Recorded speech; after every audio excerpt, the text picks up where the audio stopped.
ضلالت کا گڑھا۔ عمران خان کے دور میں آرمی چیف اور وزیر خزانہ امداد مانگنے کے لیے ابوظبی گئے۔ سلطان نے بات سن کر نہایت پتے کی بات کی۔ ان کا کہنا تھا، ایک وقت تھا جب آپ کا ہاتھ اوپر ہوتا تھا اور ہمارا نیچے۔ ہم امداد کے لیے آپ کے پاس آتے تھے۔ آج ہمارا ہاتھ اوپر ہے اور آپ کا نیچے۔ آپ ہمارے بھائی ہیں، ہم آپ کی مدد کر سکتے ہیں، لیکن میرا مشورہ ہے، ہم اوپر یا نیچے والا ہاتھ بننے کی بجائے آئیے ایک دوسرے سے برابری سے ہاتھ ملاتے ہیں۔ آپ کسی ملک سے امداد نہ لیں، آپ ملکوں سے بزنس کریں۔ آپ اس طریقے سے امیر ہوں گے۔ پاکستانی وفد نے ایک دوسرے کی طرف دیکھا اور پھر سر جھکا لیے۔ دوسری مثال سعودی عرب کے موجودہ بادشاہ کنگ سلمان بن عبدالعزیز کی ہے۔ یہ بادشاہ بننے سے پہلے 48 سال ریاض کے گورنر رہے۔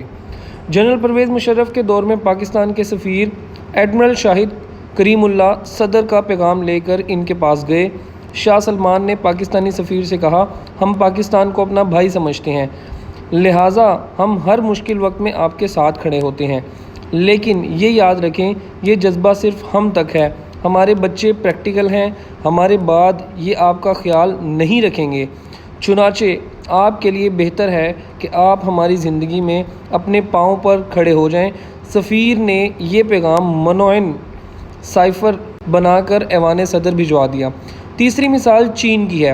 جنرل قمر جاوید باجوہ 2021 میں چینی صدر شی جن پنگ سے ملاقات کے لیے بیجنگ گئے۔ صدر شی نے انہیں صرف 2 مشورے دیے۔ آپ ایک ہی بار یہ فیصلہ کر لیں کہ آپ کیا کرنا چاہتے ہیں، اور دوسرا یہ یاد رکھیں کہ ترقی اور لڑائی میں ترقی پہلے نمبر پر آتی ہے اور لڑائی دوسرے نمبر پر۔ آپ لوگ ترقی پر کمپرومائز نہ کریں، بھارت سے لڑیں لیکن پہلے ترقی کریں۔ انہوں نے چین کی مثال دی، ہمارے بھارت کے ساتھ 70 سال سے تنازع چل رہے ہیں، ہماری تازہ جھڑپ بھی ہوئی ہے، مگر اس کے باوجود بھارت کے ساتھ ہمارا تجارتی حجم بڑھتا چلا جا رہا ہے۔ ہم لڑائی کے بعد بھارت سے زیادہ تجارت کر رہے ہیں۔ آپ تھوڑی دیر کے لیے ان تمام مشوروں کو سائڈ پر رکھیں اور دلی میں 9 اور 10 ستمبر کے G20 سربراہی اجلاس پر فوکس کریں۔ بھارت نہ صرف دنیا کی 20 بڑی معیشتوں میں شامل ہے، بلکہ یہ آج بڑی معیشتوں کی میزبانی بھی کر رہا ہے۔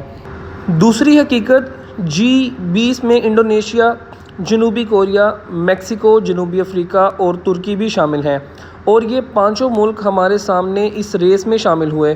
آپ ترکی کو 2000 میں دیکھیں اور اس کے بعد اسے 2010 اور 2023 میں دیکھیں۔ ترکی نے کساد بازاری اور ریسیشن کے باوجود ٹھیک ٹھاک ترقی کی۔ جنوبی کوریا نے 1960 کی دہائی میں پاکستان سے 5 سالہ معاشی منصوبہ مستعار لیا تھا اور اپنے 300 سائنسدان ڈاکٹر عبدالسلام کے پاس بھجوائے تھے تاکہ یہ ڈاکٹر صاحب سے نوبل پرائز جیتنے کا طریقہ سیکھ سکیں۔ انڈونیشیا ہمارا برادر اسلامی ملک ہے۔ اسلامی ملکوں میں سب سے پہلے دہشت گردی اس ملک میں شروع ہوئی تھی۔ 12 اکتوبر 2002 کو دہشت گرد اسلامی جماعت نے بالی میں 204 لوگ قتل کر دیے تھے، جس کے بعد انڈونیشیا کی سیاحتی انڈسٹری تباہ ہو گئی۔ لیکن صرف 20 سال بعد 2022 میں انڈونیشیا نے G20 کی میزبانی کی۔ ایک وقت تھا انڈونیشیا کے سیاستدانوں، فوجی سربراہوں اور ارب پتی بزنس مینوں کے بچے تعلیم کے لیے پاکستان آتے تھے، لیکن آج وہ کہاں ہیں اور ہم کہاں ہیں؟ میکسیکو بھی چند برس پہلے تک لاطینی امریکہ کا غریب ملک ہوتا تھا۔ اس کا مافیا آج بھی پوری دنیا میں بدنام ہے، لیکن یہ بھی اب G20 میں شامل ہے۔ اور جنوبی افریقہ 1994 میں آزاد ہوا اور اس سے پہلے وہاں خوفناک نسلی فسادات ہوئے، لاکھوں لوگوں کی لاشیں سڑکوں پر پڑی ہوئی تھیں۔ آج بھی اس ملک میں گوروں اور کالوں کے درمیان اختلافات ہیں، لیکن یہ بھی آج G20 میں شامل ہے۔ بھارت نے ان کے علاوہ بنگلہ دیش، مصر، نائجیریا، متحدہ عرب امارات، عمان، سنگاپور، نیدرلینڈ، اسپین اور ماریشس کو بھی بطور مہمان دعوت دی۔ یہ تمام ملک کبھی پاکستان کے دوست ہوتے تھے۔ بنگلہ دیش نہ صرف پاکستان کا حصہ تھا بلکہ پاکستان کی بنیاد ہی بنگالیوں نے رکھی تھی۔ آل انڈیا مسلم لیگ ڈھاکہ میں بنی تھی اور 23 مارچ 1940 کو قرارداد پاکستان بنگالی لیڈر AK فضل الحق نے پیش کی تھی۔ ہم نے 1971 میں بنگالیوں کو نالائق، پسماندہ اور گندا قرار دے کر الگ کر دیا، لیکن آج بنگلہ دیش معاشی لحاظ سے پاکستان سے آگے ہے اور یہ G20 ملکوں کے ساتھ بھی بیٹھا ہے۔ ہم نے بھٹو دور میں اسرائیل کے خلاف جنگ میں مصر، اردن اور شام کی مدد کی تھی۔ نائجیریا جیسے درجن بھر افریقی ملک پاکستان سے ٹیکنالوجی سیکھا کرتے تھے۔ نائجیریا کے فوجی افسر پاکستانی اکیڈمیوں میں تربیت حاصل کرتے تھے۔ متحدہ عرب امارات نے سٹارٹ ہی پاکستان سے لیا تھا۔ ایمریٹس ایئر لائن کا مخفف آج بھی EK ہے اور E ایمریٹس سے لیا گیا اور K کراچی سے۔ دنیا کی یہ بڑی ایئر لائن کراچی سے سٹارٹ ہوئی تھی اور ہم نے اسے جہاز بھی دیا تھا اور عملہ بھی۔ UAE کے تمام صحرا پاکستانی ہنرمندوں نے آباد کیے، لیکن آج یہ کہاں ہے اور ہم کہاں؟ عمان ہمارا دوست تھا، آج بھی عمان میں 2.5 لاکھ پاکستانی کام کرتے ہیں۔ سلطان قابوس پاکستان آتے تھے تو انہیں کراچی کا ڈپٹی کمشنر ریسیو کرتا تھا اور ان کی صدر سے ملاقات کے لیے سفیر کو ٹھیک ٹھاک پاپڑ بیلنے پڑتے تھے۔ سنگاپور نے بھی پاکستان سے ترقی کا سفر شروع کیا تھا۔ سنگاپور ایئر لائن ہو یا سنگاپور پورٹ، یہ پاکستانیوں نے بنائی اور ایک وقت تھا جب لی کوان یو نے پاکستان کے سب سے زیادہ دورے کیے اور یہ پاکستان کے تمام بڑے شہروں اور مشہور لوگوں کو جانتے تھے۔ نیدرلینڈ نے 1960 کی دہائی میں پاکستان کو ٹیلی ویژن سیٹ بیچے تھے۔ فلپس نیدرلینڈ کا برانڈ ہے۔ پاکستان نے فلپس کو ملک میں کام کرنے کی اجازت دی اور ہالینڈ نے اسے اس وقت کی سب سے بڑی ڈیل قرار دیا تھا۔ اسپین یورپ کا واحد ملک تھا جو ہر قسم کے پاکستانی کو امیگریشن بھی دیتا تھا اور کام کی اجازت بھی۔ آج بھی اسپین میں لاکھوں پاکستانی ہیں، مونس الہی بھی ان میں شامل ہیں اور پیچھے رہ گیا موریشس، تو ہم نے آج تک اسے دوستی کے قابل ہی نہیں سمجھا، لیکن یہ تمام ملک اس وقت G20 کے سربراہوں کے ساتھ بیٹھے ہیں اور ہم دور بیٹھ کر انہیں حیرت سے دیکھ رہے ہیں۔ ہم اب سعودی عرب کی طرف آتے ہیں۔ دنیا نے ہمیشہ ان دونوں ملکوں کو اکٹھا دیکھا۔ 1979 میں خانہ کعبہ پر حملہ ہوا تو صرف پاکستانی فوج کو طلب کیا گیا۔ یمن میں حوثی باغیوں کے ایشوز پر بھی پاکستان نے سعودی عرب کی مدد کی۔ ایٹمی دھماکوں کے بعد پاکستان پر اقتصادی پابندیاں لگیں۔ اس وقت سعودی عرب دنیا کا واحد ملک تھا جس نے کھل کر ہمارا ساتھ دیا۔ ہمیں مفت پیٹرول تک دیا گیا۔ آج بھی پاکستان کے 20 لاکھ ورکرز عرب ملکوں میں ملازمتیں کر رہے ہیں اور ان کی رقوم سے ملک چل رہا ہے۔ بھارت سعودی عرب اور UAE پر مسلسل دباؤ ڈال رہا ہے۔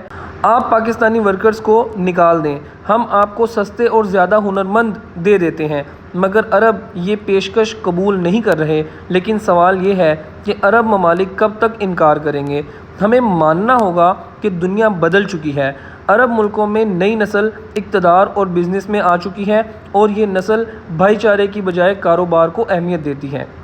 UAE میں حکومت نے انویسٹمنٹ کمپنی بنا رکھی ہے۔ یہ کمپنی $500 بلین کی مالک ہے اور اس کے کارندے پوری دنیا میں کاروباری مواقع تلاش کر رہے ہیں۔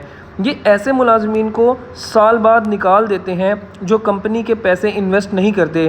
لہٰذا ان حالات میں عربوں کو پاکستان میں کیا دلچسپی ہوگی؟ ہم مانیں یا نہ مانیں، مگر حقیقت یہی ہے کہ ہم دنیا اور اپنے دوستوں کی نظروں میں اس قدر بے وقت ہو چکے ہیں کہ ہم نے سعودی ولی عہد کو بھارت جاتے وقت چند گھنٹے پاکستان میں گزارنے کی دعوت دی مگر ولی عہد تیار نہ ہوئے۔ دوسری طرف کانفرنس 10 ستمبر کو ختم ہوئی مگر ولی عہد 11 ستمبر کی رات تک بھارت میں رہے۔ یہ کانفرنس کے بعد بھی بھارتی تاجروں اور صنعت کاروں سے ملاقاتیں کرتے رہے۔ کیوں؟ کیونکہ انہیں بھارت میں بزنس کے مواقع نظر آ رہے ہیں۔ بھارت اور سعودی عرب کے درمیان اس وقت $5 کھرب کی تجارت ہے، جبکہ ہم جب بھی سعودی عرب جاتے ہیں پیسے مانگنے جاتے ہیں۔ چنانچہ یہ لوگ پھر ہماری عزت کیوں کریں؟ یہ پاکستان کیوں آئیں؟ ہمارے پاس اب صرف 2 آپشنز بچے ہیں۔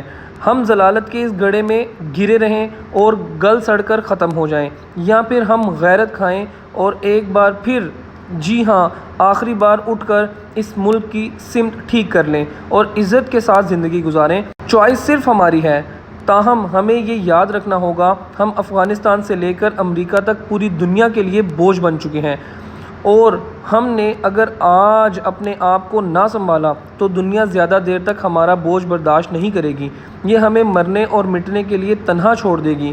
ہمارے پاس زیادہ وقت نہیں ہے، ہم نے جو کرنا ہے بس 6 ماہ میں کرنا ہے۔ ہم نے کر لیا تو بچ جائیں گے، ورنہ اس بار واقعی ہماری داستان تک نہ ہوگی داستانوں میں۔